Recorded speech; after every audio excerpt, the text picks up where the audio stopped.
नमस्ते, अभिवादन आपका इनोसेंट इन्वेस्टर के इस नए वीडियो में आपके लिए डिस्क्लेमर। उसके बाद बात करेंगे आईडीबीआई बैंक की। ये बैंक बहुत कुछ हमसे कहना चाहता है, हम समझ नहीं पा रहे हैं। अभी ये 30 रुपये पर चल रहा है। बैंक क्या कहना चाहता है वो हम आपको डिकोड करके समझाने की कोशिश करेंगे। और बैंक कहना चाहता है ये मैंने आपसे क्यों कहा, ये भी वीडियो के बीच में होगा कहीं तो बताएंगे ज़रूर। आगे बढ़ते हैं, पूरा कंप्लीट एनालिसिस आपको बताएंगे कि आईडीबीआई बैंक क्यों गिर रहा है, क्या यहाँ पर लेने लायक है। आपकी अगर इन्वेस्टमेंट है इस स्टॉक में तो आपको क्या करना चाहिए, पूरा का पूरा कंप्लीट एनालिसिस आपको मिलेगा। जिनको एजुकेशन से कोई मतलब नहीं, जिनको लग रहा है कि मैं कोई जादुई टारगेट बता दूंगा या तूफान की तरह उड़ा दूंगा इस स्टॉक को, तो ऐसा नहीं होगा। आप वीडियो डिसलाइक करके वापस जा सकते हो, आपको मैं निराश कर दूंगा वीडियो के बीच में। जिनको सीखना है वो आगे बढ़े, वीडियो लाइक कर लीजिए और कमर कस लीजिए, बेल्ट वेल्ट लगा लीजिए अगर आप कार वगैरह में बैठे हैं। बाकी बाइक पे हो तो हेलमेट लगाकर हमारी वीडियो देखिएगा, अगर नहीं दिखाई देता तो ईयरफोन से सुनिएगा। खैर मजाक एक तरफ, अब चलते हैं, शुरुआत करते हैं वीडियो की।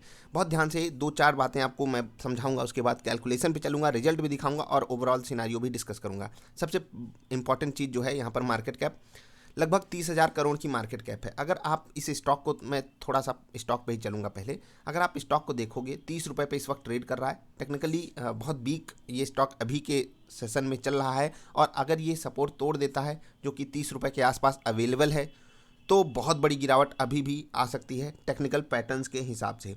लेकिन अगर आप यहाँ से और यहाँ की गिरावट को कंपेयर करेंगे, जो कि 2021 इसके लिए बिल्कुल अच्छा नहीं गया, और उससे 2021 क्या 2020 का अंत इसके लिए ना अच्छा हुआ, ना 2021 की शुरुआत इसके लिए अच्छी हुई। आप यहाँ से देख सकते हो क्या कोहराम मचा है। अब आप समझिए 45 वाला स्टॉक आपको 30 में मिल रहा है। यहाँ से यहाँ तक की अगर आप गिरावट कंपेयर करेंगे तो क्लोज टू 32% की गिरावट है, ठीक। और अगर आप यहाँ से मतलब थोड़ा सा और पीछे जाएंगे, मैं पीछे इसलिए लेकर चल रहा हूँ क्योंकि एक हाई इसने बनाया था। न्यूज़ वगैरह आप थोड़ा सा इसको सर्च कीजिएगा कि आखिर ये यहाँ कौन सी न्यूज़ आई थी जो इतना बढ़िया हाई बन गया था 56 रुपये का, और उसके बाद ये स्टॉक धड़ाम हो गया, ठीक। और एक चीज़ आगे बढ़ने से पहले बता दूं कि कोविड लो जो इनका था वो 20 रुपये के बिलो था। यानी कि ये आप 20 रुपये की लाइन देख रहे हैं, इसके भी नीचे इनका कोविड लो था, लगभग 17 साढ़े 17 रुपये के आसपास। एग्जैक्टली मुझे नहीं पता, वो आप सर्च कीजिएगा अगर आपको ज़्यादा इंटरेस्ट है इस स्टॉक में। तो एक्सप्लेनेशन इसलिए यहाँ पर ज़रूरी है क्योंकि ये स्टॉक ऊपर से अगर इन लेवल से बात करें, यहाँ तक लगभग 50% की गिरावट हो चुकी है, ठीक है। 50% की 1-2 रुपये अगर ये नीचे चला जाता है, 50% की एग्जैक्टली गिरावट हो जाएगी ऊपर के लेवल से। और यहाँ से अगर इस लेवल पे पहुँचना है तो 2x का इनको रिटर्न देना पड़ेगा, यानी कि 100% का रिटर्न देना पड़ेगा। यहाँ से बात करें तो लगभग 35% के 30-35% के आसपास की गिरावट है। अब ये गिरावट क्यों आ रही है वो समझाएंगे, पहले हम चलते हैं वापस फंडामेंटल डेटा पर जो हम आपके सामने पेश कर रहे थे। फंडामेंटली 2-4 बातें आपको देखनी है। करंट मार्केट प्राइस 30 रुपये का चल रहा है, मार्केट कैप 32,000 करोड़ रुपए का, 30,000 करोड़ एक मिड कैप कंपनी आप इसको मानिए, ठीक। अब अगर कंपनी की बात करें तो एल के पास 51% हिस्सेदारी है, सरकार के पास 47 पॉइंट समथिंग, और अगर इन दोनों को जोड़ा जाए 50, 40, 90, 60, 97, 98% हिस्सेदारी सिर्फ दो लोगों के पास है, एक सरकार और दूसरा एल। अगर इसको हटा दिया जाए तो 2% हिस्सेदारी अदर्स के पास है। अब इससे हमको क्या बात समझ में आती है कि ना सरकार ऐसे आप अपनी हिस्सेदारी मिल सकती है, ना ही एल अपनी हिस्सेदारी मिल सकती है, जो कि ओवरऑल सिनारियो में ये बैठ रहा है। इसका मतलब 98% शेयर्स इनके नॉर्मली मार्केट में ट्रेड नहीं होते हैं। शेयर्स जो ट्रेड होते हैं वो 2% होते हैं, ठीक। इस बात को थोड़ा सा ध्यान रखिएगा। और जिन कंपनियों के कम शेयर्स बाजार में ट्रेड होते हैं उन कंपनियों में स्पेकुलेशन ज़्यादा हो सकता है, फ्लक्चुएशन ज़्यादा आ सकता है, जो आपने यहाँ पर देखा। वापस आते हैं, स्टॉक की पी अभी हम कैलकुलेट करेंगे, अभी यहाँ पर अवेलेबल नहीं है। बुक वैल्यू अगर आप देखोगे ये बहुत इंपॉर्टेंट है, और इसके अलावा ये जो रेशियोज़ हैं इसको मैं दिखाऊंगा। आप 33 रुपये की आसपास की बुक वैल्यू ले लीजिए। स्टॉक का प्राइस अभी कहाँ चल रहा है, 30 रुपये, बुक वैल्यू से भी सस्ता मिल रहा है। ध्यान दीजिएगा, इतना सस्ता मिल रहा है। अब प्राइस टू अर्निंग रेशियो की बात करेंगे, उसको हम थोड़ा सा कैलकुलेट करेंगे रिजल्ट पे चल के, लेकिन उससे पहले रेशियो की बात कर लीजिए। रिटर्न ऑन कैपिटल एम्प्लॉयड नहीं अच्छा है, डिविडेंड दे नहीं सकते क्योंकि कंपनी बहुत समय नुकसान में थी, और बैंकों को भी वैसे आरबीआई अलाउ नहीं करता कि आप डिविडेंड बांटो। रिटर्न ऑन इक्विटी -36%, क्या मतलब यहाँ आपको थोड़ी सी गड़बड़ी दिखाई दे रही होगी। मतलब यहाँ के सेंस में अगर आप फंडामेंटली डेटा देखेंगे तो एनालिसिस के बाद हमको एक बात पता लगेगी कि स्टॉक सस्ता अवेलेबल है लेकिन ना ही परफॉर्म कर पा रहा है, इसीलिए इनके रेशियोज अच्छे नहीं हैं। पी की हम अगर बात करेंगे वो भी हम अभी समझ जाएंगे, लेकिन बुक वैल्यू के हिसाब से और जो कंडीशनिंग है इस स्टॉक की, सरकार का बैंक है, एल का बैंक है, और उसके बाद भी परफॉर्म नहीं कर रहा है, तो मतलब अभी आप देखोगे पिछले कुछ दिनों में सरकारी बैंक बहुत ही अच्छे से चले हैं, फिर भी ये बैंक नहीं चल रहा है। कारण आपको रिजल्ट बताने के बाद बताएंगे कारण एग्जैक्टली इनका क्या है। तो हम रिजल्ट पे आ गए हैं। रिजल्ट हमने अच्छे से खोल लिया है। जिनको कम दिखाई दे रहा हो वो अपनी स्क्रीन रेजोल्यूशन की क्वालिटी बढ़ा लें, HD वगैरह कर लें, फुल HD या 4K में भी आप देख सकते हो। वैसे 4K में हमारी वीडियो अवेलेबल नहीं होती है। आगे बढ़ते हैं। कुछ बातें आपको ध्यान रखनी है। पहली चीज़, ये जो डेटा आपको मैं समझाऊंगा ये है लाख में, तो आप इसको करोड़ में अगर कन्वर्ट करना है तो अपॉन 100 कर लीजिएगा। यही होता है ना? हाँ यही होता है। ठीक, तो हम इंटरेस्ट इनकम की बात करेंगे। देखिए वीडियो थोड़ी सी लंबी होगी लेकिन आप समझेंगे, सीखेंगे बहुत कुछ, क्या इस रेट पे ये स्टॉक लेने लायक है या नहीं। यहीं से आप खुद से डिकोड करना चालू कर दोगे। हो सकता है कि कोई स्टॉक मुझे पसंद आ जाए, कुछ बातें मुझे पसंद आ जाएं और वही बात आपको उतनी ना जचे, तो आप उस स्टॉक में पैसा नहीं लगाओगे। इसीलिए बाजार में 5000 कंपनियां हैं। इसीलिए जब कोई आपको फंडामेंटली चीज़ें समझा रहा हो उसको ध्यान से समझा कीजिए, नहीं तो सब आपको हवा हवाई तूफानी बात ही बताएंगे, क्योंकि वही रिटेल इन्वेस्टर सुनना चाहता है और उसी पे बढ़िया लोगों को व्यूज़ भी मिलते हैं। अगर कोई सच्चाई बता रहा है, इन डेप्थ एनालिसिस कर रहा है, उसको कोई सुनना समझना चाहता नहीं, ना ही कोई उस पर एक्शन लेना चाहता है। तो आप लोगों को भी एक वार्निंग में मतलब समय समय पे देता रहता हूँ, जिससे कि आप लोग भी थोड़ा सा अपनी कंटेंट कंजम्पशन क्वालिटी को इम्प्रूव कीजिए। खैर आगे बढ़ते हैं। हम आ गए हैं 30 सितंबर 2020। अभी लेटेस्ट रिजल्ट नहीं आया है तो हम सितंबर का रिजल्ट डिस्कस कर रहे हैं, ध्यान दीजिएगा। उसके बाद हम जून से कंपेयर करेंगे, उसको पिछले साल के सितंबर क्वार्टर से कंपेयर करेंगे। लंबे अवधि का भी रिजल्ट हम थोड़ा सा एनालाइज करेंगे और वहीं से हमको एक ट्रेंड पता चलेगा कि एग्जैक्टली हो क्या रहा है बैंक में। अभी हम अगर देखते हैं 4695 करोड़ रुपए की इनकी इंटरेस्ट इनकम जनरेट हुई। अगर इसको जून क्वार्टर से कंपेयर करें तो 4903 करोड़ थी। यहाँ से यहाँ पर अगर हम आते हैं तो एक डाउनफॉल दिख रहा है। ठीक है, यानी कि ब्याज ये कम कमा पाए इंटरेस्ट इनकम से। अभी अन्य चीज़ों को भी आप यहाँ पर देख सकते हो, हमें उसमें कोई ज़्यादा इंटरेस्ट नहीं है। हम अदर इनकम देखेंगे। 1051 करोड़ के मुकाबले 1051 करोड़ के मुकाबले 1112 करोड़ रुपए की इनकम आई। ठीक है, अब ओवरऑल अगर हम इनकम की बात करें तो 5808 करोड़, बदले में कितने 5955 करोड़ के। ठीक, और अगर हम पिछले साल के इस क्वार्टर से इसको कंपेयर करें तो 6280 करोड़ रुपए के आसपास की इनकम हुई थी, टोटल इनकम, जो कि सारे मतलब सभी चीज़ों को जोड़कर हमारे सामने आती है। तो आप देखोगे पिछले क्वार्टर से भी रिजल्ट अच्छा नहीं है, पिछले साल के इस क्वार्टर से भी रिजल्ट अच्छा नहीं है, पिछले क्वार्टर से भी रिजल्ट अच्छा नहीं है। हम थोड़ा सा हाफ ईयरली ट्रेंड भी जरा सा चेक करते हैं, और यहाँ एग्जैक्टली मैं इनकम की बात कर रहा हूँ। प्रॉफिट पे अभी चलूँगा लेकिन पहले इनकम बहुत ज़रूरी है जान लेना कि आखिर बैंक कमा वमा पा रहा है या फिर ऐसे ही निकम्मा बैठा हुआ है। तो वही हम समझने की कोशिश करेंगे। देखिए 30 सितंबर 2019 से 30 सितंबर 2020 ये कंपेरिजन हो रहा है हाफ ईयर एंडेड पे, यानी कि आधे साल का कंपेरिजन हो रहा है। 12207 करोड़ के मुकाबले 11763 करोड़। अब यहाँ पर भी आप देखोगे एक डाउनफॉल है। ठीक, अब पूरे साल का अगर हम देखते हैं रिजल्ट, जो कि 31 मार्च 2020 को ख़त्म हुआ, फाइनेंशियल ईयर की बात हो रही है, तो 25,000 करोड़ रुपए बैंक कमाता है। ठीक, एक टर्म में अगर आप देखोगे जिस हिसाब की कंपनी है, ठीक, जिस हिसाब की कंपनी है, और एक रेशियो इस पर भी कैलकुलेट होता है कि आप अपने स्टॉक के प्राइस के हिसाब से सेल्स मतलब आपकी इनकम कितनी आ रही है, आपके पास पैसा कितना आ रहा है खर्चे से पहले, वो भी एक रेशियो बहुत बेहतरीन होता है। कभी और एक्सप्लेन करेंगे, लेकिन वो रेशियो इनका परफेक्ट हो जाता जिस हिसाब से इनकी इनकम है, क्योंकि एक 30-32 हज़ार करोड़ रुपए की मार्केट कैप वाली कंपनी अगर इतना पैसा कमा रही है तो हम उसको एक बहुत ही पॉजिटिव साइड देख लेते हैं। ठीक, अब इंटरेस्ट एक्सपेंडेड ये सब आप खर्चे में जोड़िए इसको। अब ये खर्चे इसलिए क्योंकि जो इनके यहाँ लोग पैसा जमा किए होंगे उनको ब्याज वगैरह भी देनी होती है। यहाँ पर भी थोड़ा सा ट्रेंड उसी तरीके का है। आप इसको ज़रूर एनालाइज कीजिएगा, वीडियो पॉज करके आप ज़रूर देखिएगा, इसको समझाएंगे, बहुत लंबी हो जाएगी वीडियो। हम चलते हैं कहाँ पर, अब नेट प्रॉफिट एंड लॉस पे चलते हैं, क्योंकि वहाँ से हमको एग्जैक्टली चीज़ें पता चलेंगी। पिछले क्वार्टर के मुकाबले, पिछले क्वार्टर यानी कि जो 2020 में जून क्वार्टर था उसके मुकाबले जो प्रॉफिट आया है यहाँ पर वो डबल हो गया है। अब आप कहोगे ये प्रॉफिट डबल कैसे हो गया, अगर इनकम कम हुई तो यहाँ हमको एक चीज़ देखने को मिलती है, खर्च आप ज़रा सा यहाँ कंपेयर कीजिएगा। खर्चे जो है इनके इस बार कम हुए, इसीलिए प्रॉफिट जो है वो क्लोज टू डबल हो गया। इस चीज़ को बहुत ध्यान में रखिएगा। ये नेट प्रॉफिट हो गया। अब हम आगे बढ़ते हैं, मतलब थोड़ा सा पीछे चलते हैं, 30 सितंबर 2019 की बात करते हैं।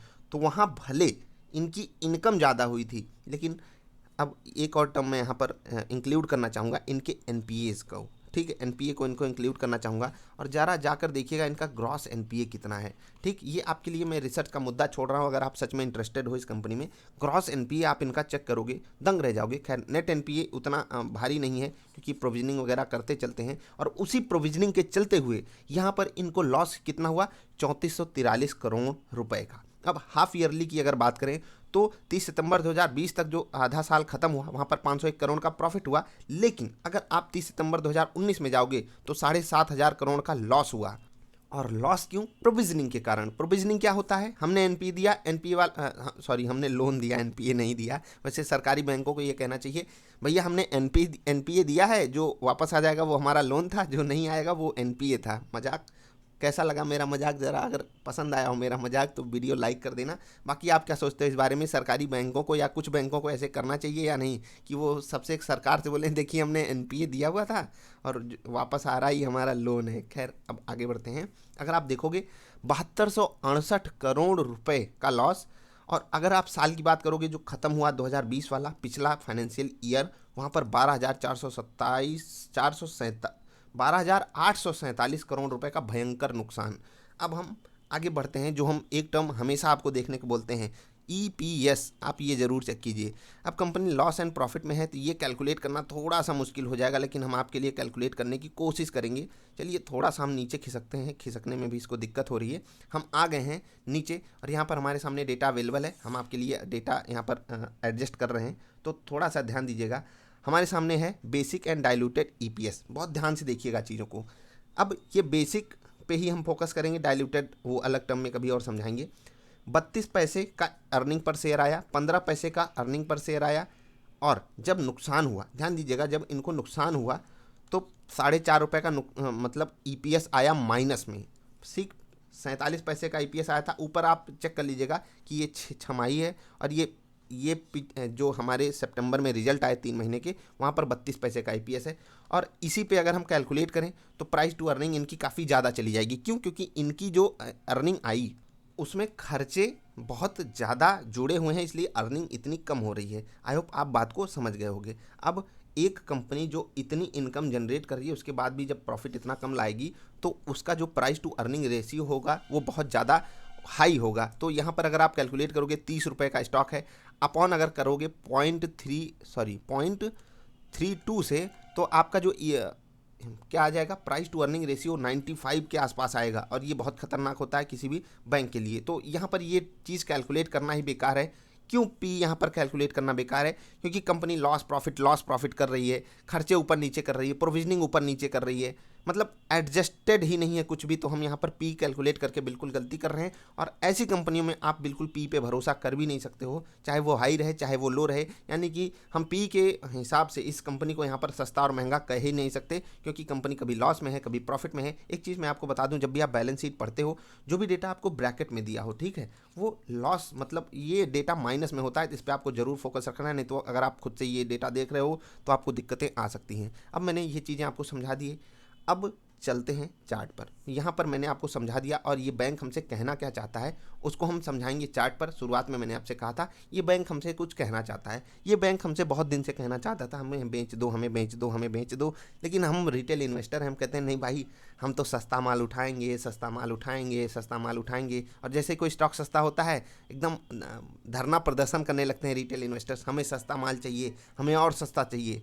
तो आईडीबीआई बैंक कहेगा हम 45 में अवेलेबल हैं, तो रिटेल इन्वेस्टर कहेगा 40 में मिलोगे, कहेगा लो भैया हम 40 में आ गए। फिर रिटेल इन्वेस्टर कहेगा अब तो हम 35 में लेंगे, 35 भी आ जाएगा। रिटेल इन्वेस्टर कहेगा हम 30 में लेंगे, तो आईडीबीआई बैंक बोलेगा भैया जितना बोलोगे हम उतना गिरेंगे, हम अब 30 में मिलेंगे। तो 30 में ये बैंक आपके लिए अवेलेबल है। क्या लेना चाहिए? आईडीबीआई बैंक हमको बहुत दिनों से कह रहा है भैया हमको बेच दो, लेकिन अभी क्या हमको ये स्टॉक लेना चाहिए? तो मैं आपको 2-4 बातें यहाँ पर फिर से रिपीट करूँगा और बताऊँगा।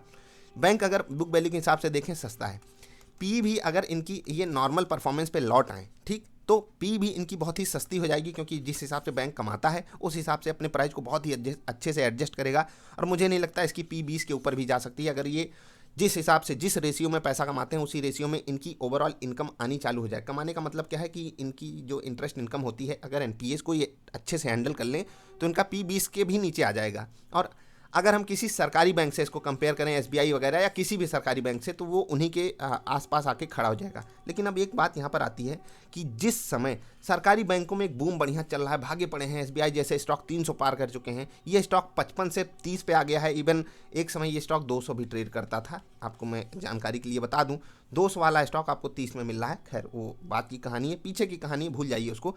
प्रेजेंट सिनारियो में रहते हैं। पिछले 4-6 महीने में जो डेवलपमेंट्स हुए हैं उसको हम किसी और वीडियो में डिस्कस करेंगे, उन डेवलपमेंट से क्या असर पड़ा। लेकिन यहाँ पर मैं आपको समझा रहा हूँ इस बैंक को यहाँ पर क्या आपके लिए लेना बनता है। तो उसके लिए पहला कारण मैं आपको समझाऊंगा। एलआईसी ने इस बैंक में हिस्सेदारी जो खरीदी है 55 रुपये पे खरीदी है। ये चीज़ आपको नोट करके रखनी है और ये बहुत इंपॉर्टेंट चीज़ है। 55 रुपये पे अगर एलआईसी ने खरीदा है तो सोचिए उसको अभी कितना लॉस हो रहा है, 40% के आसपास का। एलआईसी 40% लॉस में, हाँ एलआईसी के पास ये भी एक चारा है, मतलब आने वाले समय में उनके पास 10-12 साल का वक्त है कि अपनी हिस्सेदारी वो यहाँ पर कम कर सकते हैं।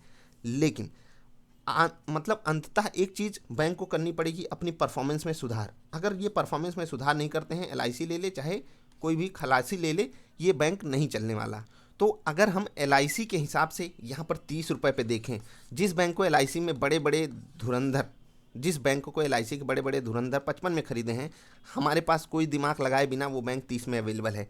क्यों अवेलेबल है? क्योंकि इनके ग्रॉस एनपीएस बहुत ज़्यादा हैं। बैंक के पास कोई क्लैरिटी नहीं है आगे चल के क्या होगा। एलआईसी हिस्सेदारी बेचेगा, सरकार भी अपनी हिस्सेदारी बेचने की बातें कह रही है। ये सब न्यूज़ मैं किसी और वीडियो में डिस्कस करूंगा, नहीं तो ये वीडियो काफ़ी ज़्यादा लंबी हो जाएगी। लेकिन मैं आपको कहता हूँ कि अगर आपको इंटरेस्ट है इस बैंक में तो इतना सस्ता मिल रहा है कि आप सोच भी नहीं सकते। अपने बुक वैल्यू से भी सस्ता मिल रहा है आईडीबीआई बैंक।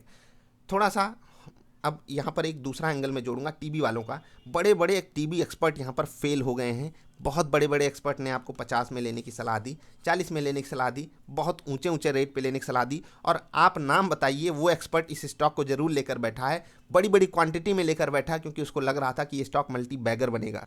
लेकिन रियलिटी में क्या हुआ? कुछ नहीं हुआ। ये स्टॉक चला ही नहीं, क्योंकि हमारे सामने जो सिचुएशन थी वो फुलफिल नहीं हो पाई। जो चीज़ें हम सोच रहे थे वो हो नहीं पाया अकॉर्डिंग टू मार्केट कंडीशन। अब हम एक दूसरे एंगल पे आपको लाना चाहेंगे। ये एंगल आपकी सीख के लिए बहुत ज़रूरी है, क्योंकि आप यहाँ तक आए हो तो आप सच में सीखना चाहते हो, स्टॉक को रिसर्च करके आगे बढ़ना चाहते हो, तब डिलीवरी उठाना चाहते हो अपने स्टॉक की। तो ध्यान दीजिएगा अब क्या करना है आपको। कोई भी एक्सपर्ट, बहुत बड़ा एक्सपर्ट टीवी का, चाहे जो भी हो, चाहे आप मुझे मान लीजिए, ठीक है, चाहे मैं हूँ, चाहे कोई बहुत बड़ा एक्सपर्ट हो, चाहे टीवी का बहुत बड़ा एंकर हो, देख लीजिए कैसे फंसे हैं एंकर साहब। ये इन सब को आपको ये मानना है कि इनको कुछ नहीं आता। ये बहुत अपने ज्ञान का बखान करें, हम जैसे लोग आकर कहें मैंने ये बताया, मैंने वो बताया, मैंने ये किया, मैंने यहाँ झंडा गाड़ा, मैंने वहाँ झंडा गाड़ा। आप बोलिए भैया तुमको कुछ नहीं आता, तुम जो इन्फॉर्मेशन दे रहे हो हम उसको लेकर आगे बढ़ेंगे। आपको सिर्फ इतना काम करना चालू करना है आज से आप इतना कह दीजिए कि सामने वाले बंदे को कितना भी आता हो, मैं उस पर कोई विश्वास नहीं करूँगा जब तक मैं इस कंपनी पे खुद भरोसा नहीं करने लगता। मैं अपना बहुत मेहनत से कमाया हो पैसा इसमें नहीं डालूंगा। अब अगर आप चोरी वगैरह करके कमाते हो, ठीक है, कहीं चोरी चकारी करते हो, इधर उधर पॉकेट वॉकेट मार लेते हो, मजाक कर रहा हूँ, दिल पे मत ले लीजिएगा, तो आप लगा दो किसी के भी कहने पे, टीवी वाले कहने पे लगा दो, या हसीन साहब या कोई कुछ किसी के भी कहने पे आप लगा दो, मुझे कोई फ़र्क नहीं पड़ेगा। लेकिन अगर आप पैसा सच में मेहनत से कमाते हो, किसी पे भी ट्रस्ट नहीं करना है। और आप ये बहाने मत मारिएगा आपके पास समय नहीं है। समय नहीं है तो थोड़ा सा अच्छी कंपनियों की लिस्ट हमने बनाकर रखी हुई है। मैं अपनी तरफ से आपको बता रहा हूँ, मुझे 50 पसंद है। आप उन 50 में से आप अपनी 15 चूज़ कर लीजिए। उन 15 को आपने क्यों चूज़ किया, इसका आपके पास कारण होना चाहिए, रिटर्न में कारण होना चाहिए, क्योंकि आप बिजनेस में पैसा लगा रहे हो। और यहीं एक सक्सेसफुल इन्वेस्टर पास होता है और एक अनसक्सेसफुल इन्वेस्टर फेल हो जाता है। कैसे? क्योंकि आप एक अच्छी कंपनी में जब पैसा लगाते हो, आपको ट्रस्ट होता है, उसके प्राइस में कितना भी फ्लक्चुएशन हो आपको कोई फ़र्क नहीं पड़ेगा उसका प्राइस कहाँ जा रहा है, क्योंकि आपने एक अच्छी कंपनी में पैसा लगाया है। और यही चीज़ मैं आपको सिखाने की कोशिश करता हूँ। ऐसे भी स्टॉक्स आप चूज़ करोगे जो आज से 10 साल बाद 20 गुना होंगे, 30 गुना होंगे। और वहीं अगर कोई एक नॉर्मल सा विदाउट रिसर्च करने वाला बंदा होगा, उसके स्टॉक्स दुगना होंगे, वो बेच के निकल जाएगा, क्योंकि उसके उस कंपनी पे भरोसा नहीं होगा। लेकिन अगर आप रिसर्च करके पैसा लगाए होगे तो आप इस 20 गुना और 30 गुना के रिटर्न के हकदार बनोगे। ठीक, अब ये सस्ता बैंक मैंने आपके साथ डिस्कस क्यों किया? क्योंकि इस पर बहुत ज़्यादा क्वेरीज आई हुई थी, भर गया है, इनबॉक्स भर चुका है इनकी क्वेरी से। सर आईडीबीआई बैंक पे वीडियो बनाओ। हम आपके सामने वीडियो लेकर हाजिर हैं। अभी आपको क्या प्रेजेंट सिनारी में यहाँ पर पैसा लगाना चाहिए?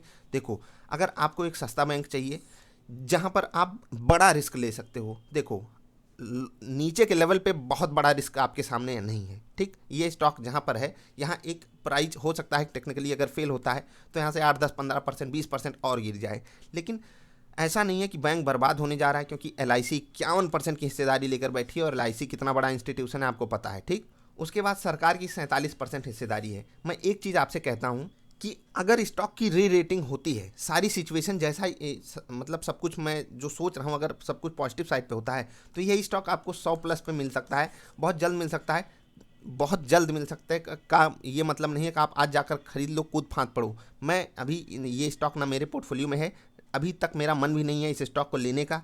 आगे मैं कुछ और रिसर्च करूंगा, आपके साथ 1-2 वीडियो और शेयर करूंगा। मैं इस स्टॉक पे रिसर्च बेस्ड मतलब रिसर्च में हूं, क्योंकि इस वक्त बाजार बहुत महंगी है, तो मैं सस्ते स्टॉक ढूंढ रहा हूं। सस्ते स्टॉक ढूंढने के सिनारियो में एक स्टॉक ये भी है, रडार पर है। कोशिश कर रहा हूं अच्छे से रिसर्च कर पाऊँ, सारी बातें मैं आपके साथ शेयर करने की कोशिश कर रहा हूं। आप भी अपनी रिसर्च कीजिएगा, अगर आपको पसंद आता है तो स्टॉक उठाइए, क्योंकि डाउन साइड रिस्क कम है, लेकिन अप साइड पोटेंशियल अभी हमारे सामने नहीं है। लेकिन हो सकता है आने वाले समय में कुछ ऐसा हो जाए कि स्टॉक बढ़िया चलने लगे। वीडियो लंबी हो गई, उसके लिए हम आपसे माफ़ी नहीं मांगेंगे, क्योंकि मैंने कोशिश की है आपको अच्छे से सिखाने की। और अगर आप सच में यहाँ तक आए हो तो आपके पास एक लर्निंग वाला कीड़ा है, उस कीड़े को मतलब मरने मत दीजिएगा। वही कीड़ा है जो आपको 95, 97, 99% लोगों से आगे निकालेगा और आप एक अच्छे इन्वेस्टर बनोगे। अभी के लिए इतना ही, मिलेंगे फिर से। यहाँ तक आए हो तो वीडियो लाइक कर लेना, चैनल सब्सक्राइब करके घंटी को घंटा बना देना, और मिलेंगे फिर से। तब तक के लिए बाय।